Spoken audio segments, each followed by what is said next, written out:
The Japanese surrender ceremonies of October 25, 1945 marked the conclusion of World War II in the Pacific, and Japanese sovereignty over Taiwan ended.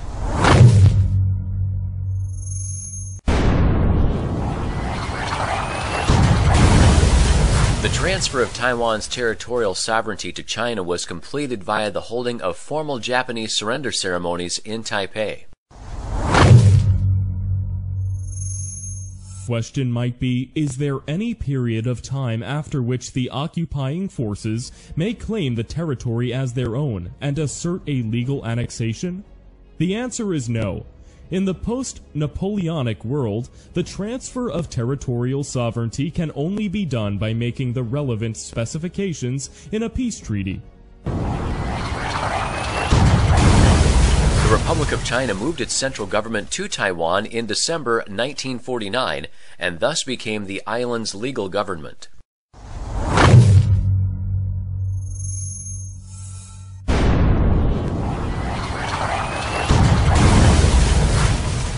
Taiwan was awarded to China in the post-World War II peace treaties.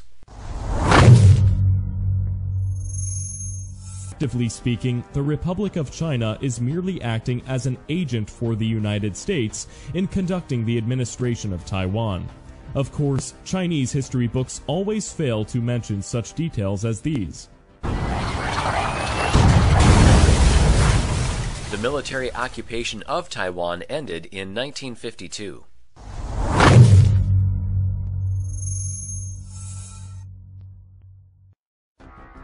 After the war, the military occupation of territory separated from the mother country via the specifications of a peace treaty does not end with the coming into force of the peace treaty. The U.S. Supreme Court has ruled on this issue on many occasions. The Republic of China is the occupying power of Taiwan. Hence, its government officers can decide how to make all laws and regulations.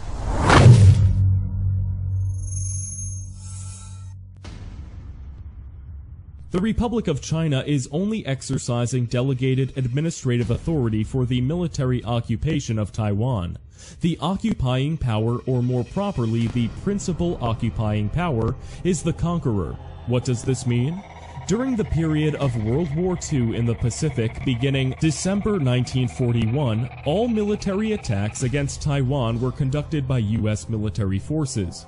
The military forces of other countries, including England, France, the USSR, Australia, New Zealand, the Republic of China, etc., did not participate. Hence, the United States of America is the principal occupying power of Taiwan.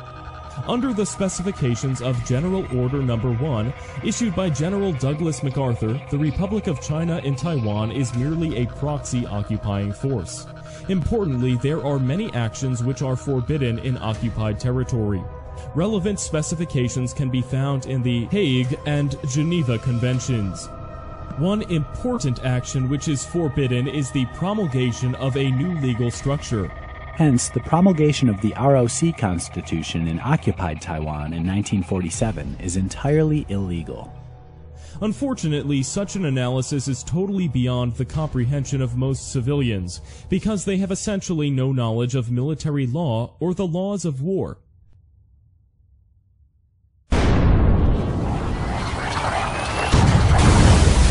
Taiwan was incorporated into Republic of China national territory via procedures in the ROC Constitution regarding new territory.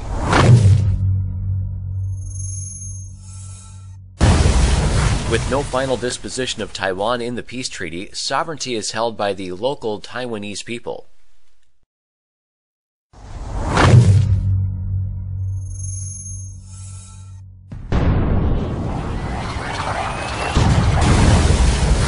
The ROC on Taiwan, under any definition, meets the criteria to be a sovereign state.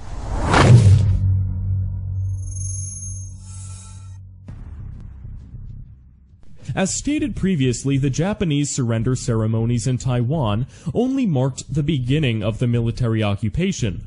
Under international law, and specifically according to the Hague and Geneva Conventions, there are many types of actions which are illegal in occupied territory. Among these are announced annexation of the territory, Mass naturalization of the local populace. Enforcement of military conscription policies over the local populace. Promulgation of a new legal structure. A quick examination of the Republic of China's supposed qualifying criteria for recognition as a sovereign state quickly shows that they are based on major violations of international law, such as the announcement of Taiwan Retrocession Day on October 25, 1945, the mass naturalization of the local populace on January 12, 1946, etc. Many foreign government officials often make statements to the effect that neither Taiwan nor the Republic of China on Taiwan are sovereign. At the most basic level, such statements are 100% true.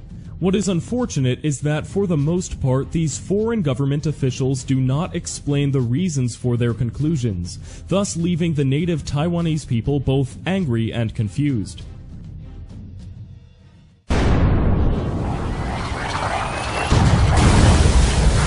After more than 70 years governing Taiwan, the Republic of China has a long record of effective territorial control and therefore can claim sovereignty over Taiwan.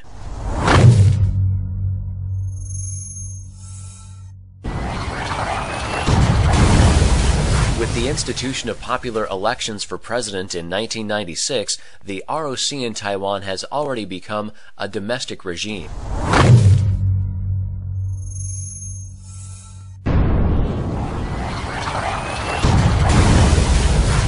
In order to become a true state in the international community, Taiwan should declare its independence. In fact, Taiwan's current international legal status remains as territory conquered by the USA, which has not reached a final political status.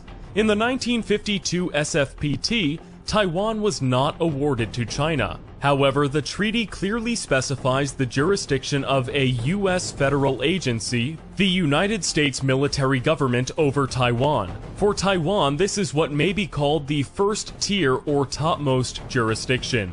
Hence, at present, the most urgent problem for Taiwan is to clearly define its international status as an overseas territory of the USA under military government.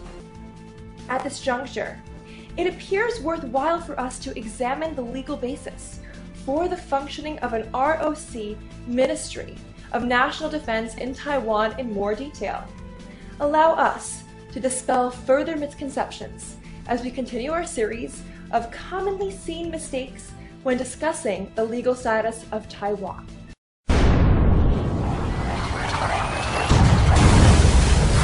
The Taiwan Relations Act mandates the sale of military equipment and hardware to Taiwan.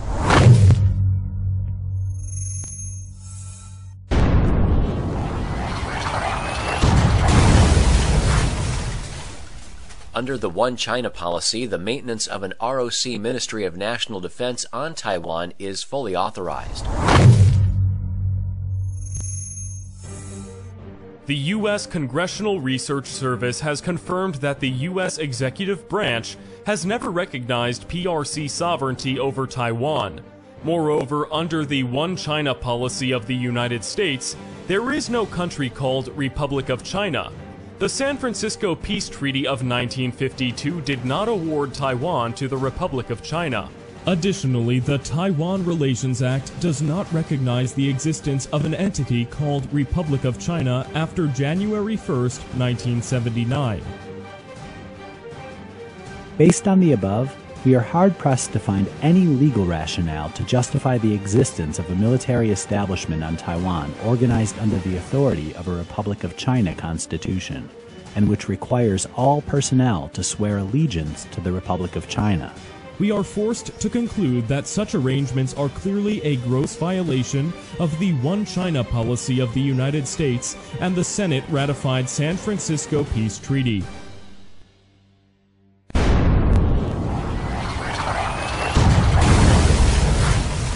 The legal basis for the establishment of an ROC Ministry of National Defense in Taiwan can be found in international law. The highest-ranking document of international law dealing with the disposition of Taiwan in the post-World War II era is the 1952 San Francisco Peace Treaty. A thorough examination of the post-war peace treaty fails to find any clauses which can be interpreted to authorize the existence of a Republic of China government structure on Taiwanese soil.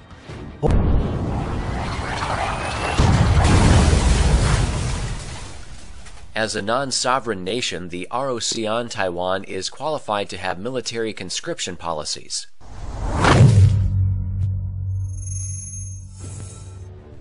As a fundamental point of reference, the U.S. Supreme Court has ruled that military conscription policies must be based on national sovereignty. The Republic of China on Taiwan is a non-sovereign entity and hence by definition cannot have any form of military conscription policies. Without such policies, of course, there is no manpower available for the staffing of a Ministry of National Defense.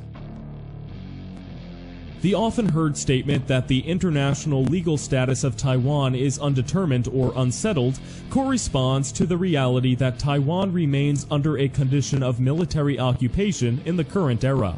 To put this in historical perspective, it cannot be repeated often enough that at the most basic level, Taiwan is territory conquered by the United States, which has not yet reached a final political status. So what does this mean? Is Taiwan independent? Or is Taiwan a part of China? Either the ROC or the PRC? Or is Taiwan part of some other country? The answer to all of these questions is no. In the current era, Taiwan remains as occupied territory. With this understanding, it is then important to note that both the Hague and Geneva Conventions forbid military conscription in occupied territory. The SFPT has placed Taiwan under the jurisdiction of USMG. In relation to Taiwan's defensive needs, our conclusion must be that under the Common Defense Clause of the U.S. Constitution, the United States Department of Defense should take full responsibility for Taiwan's national defense. This would include personnel, equipment, and all other matters.